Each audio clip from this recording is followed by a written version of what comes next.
President, Donald Trump is powerful, but he is not all powerful.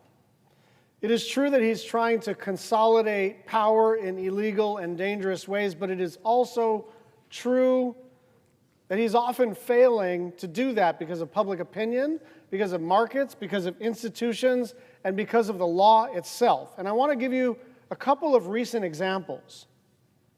2 weeks ago, shortly after Trump and FCC Commissioner Brendan Carr threatened to punish ABC if it didn't suspend Jimmy Kimmel's show, the network announced that it was taking the show off the air indefinitely. And so, at first, the public coercion seemed to work. Brendan Carr had said point blank, we can do this the easy way, or we can do this the hard way.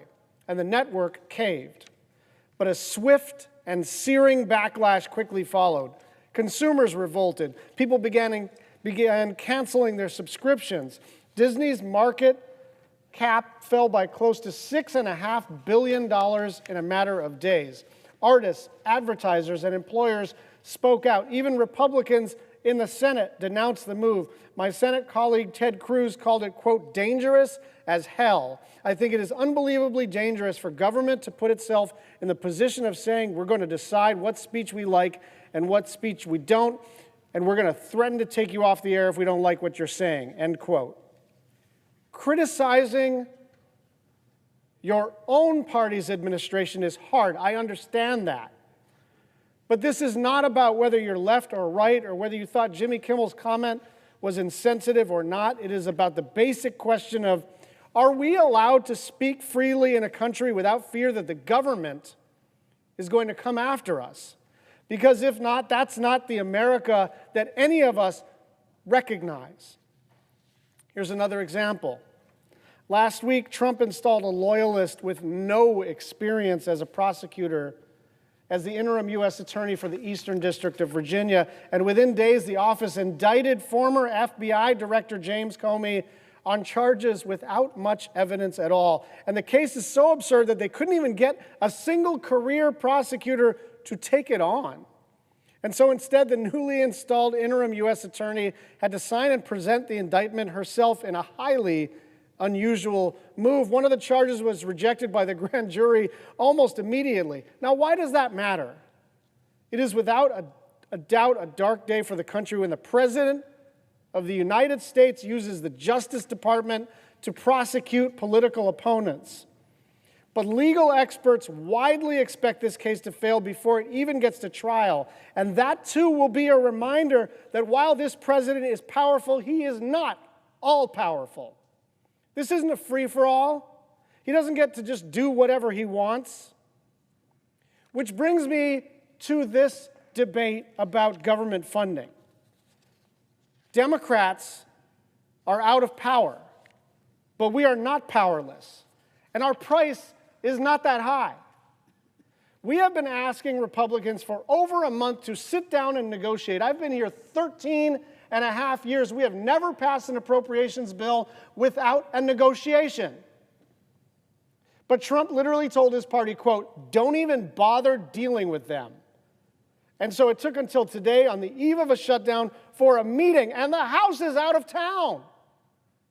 The House adjourned until after the funding deadline expires. They were going to come back on October 1st, which is already 24 hours too late. Now they're thinking October 7th.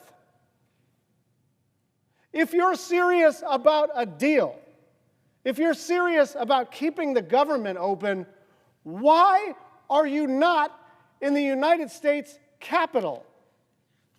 Russ Vought, in July, the OMB director, said, you know, the appropriations process should be less bipartisan. The person in charge of the federal government and the executive branch is pretty explicit. He says the appropriations process should not involve Democrats at all. The only way to keep the government open is for both parties to negotiate a bipartisan agreement. If the Republicans want to listen to Donald Trump and say, don't even bother dealing with the Democrats, then there's a very old adage and an iron law in politics, which is, if you don't ask for the vote, you do not get the vote. We are ready to work together to keep this government open. And I want everybody to understand what we're fighting for. What we're fighting for. Tens of millions of Americans are getting letters in the mail. And they don't know they're on the Affordable Care Act exchange. What the hell is that anyway? They just sign up for health care on a website, right? You don't know if you're on Obamacare or some hybrid thing or employer or this or that. You just get a letter from your insurer and they say, if you want to re-enroll in your health care plan, here's how much it'll be. And it's usually a small increase year over year to cover inflation.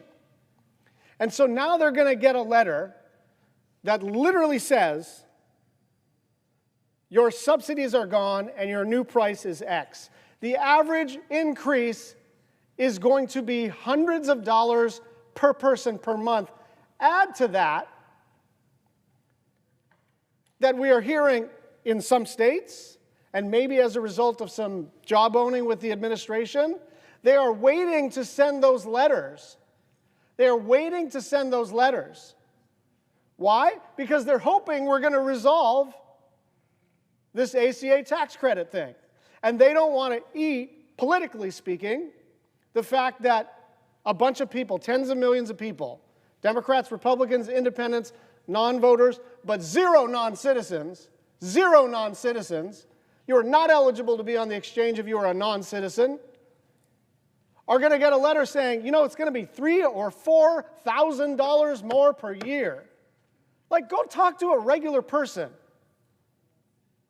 Some of us know regular people who are on that exchange and know, I just can't do it. $300 more per month. And by the way, if you get that letter in December and your first payment is due on January 1, you are extra screwed. And so I understand that the White House understands how big of a political liability this is, because people are really going to get hurt. And now it's a question of sort of people wanting to not behave as though they're giving in. But let's be adults here. There is a crisis that is about to happen to tens of millions of Americans, and we have an opportunity to fix it, and there is bipartisan desire to fix it. And Leader Thune and Speaker Johnson's view is, we'll deal with that later. And Donald Trump was saying, why don't we deal with that next year? By next year, all of the rates are locked in, and people will be paying $300 or $400 or $500 more per person per month. We can fix this, and we should. I yield the floor.